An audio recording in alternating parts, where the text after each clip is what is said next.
में मोहम्मद पाक प्यारो आखिरी आहे।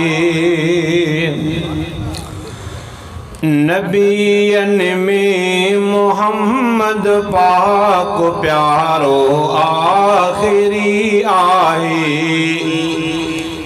न ईंदो ॿियो नबी अरबी भलारो आखिरी आहे।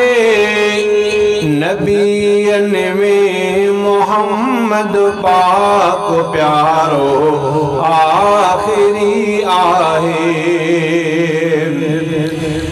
नबी आदम शुएब नूह इब्राहीम ईसा थिया सब साबिक़ा मदनी सुहारो आखिरी आहे।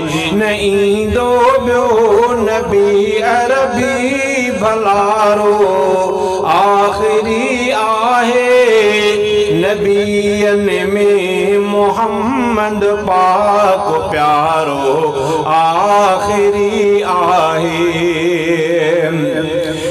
मञा थो शान वारा मान वारा अंबिया सारा। मञा थो शान वारा मान वारा अंबिया सारा। मोहम्मद पर नियारो मान वारो आखिरी आहे। न ईंदो ॿियो नबी अरबी भलारो आखिरी आहे। नबियन में मोहम्मद पाक प्यारो आखिरी आहे। हिदायत ले किताबुल्लाह सहीफा पिण अगे आया।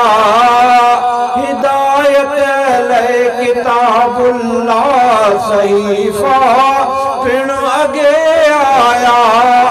मगर कुरान हिदायत जो सहारो आखिरी आहे। मगर कुरान हिदायत जो सहारो आखिरी आहे।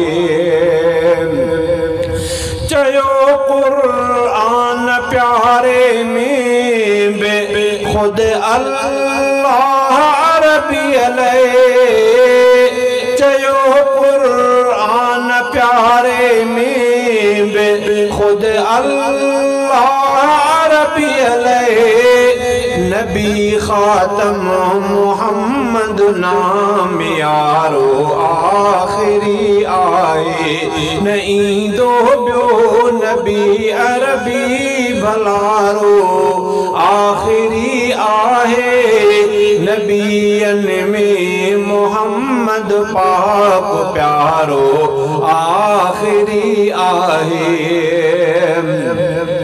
नबूवत जो हमेशा लाइती वियो बंद दरवाज़ो। तॾहिं इस्लाम प्यारो दीन यारो आखिरी आहे। तॾहिं इस्लाम प्यारो दीन यारो आखिरी आहे। अक़ीदो आज़बे रहमत इहो हर कलमे वारे जो। अक़ीदो आज़बे रहमत इहो हर कलमे वारे जो।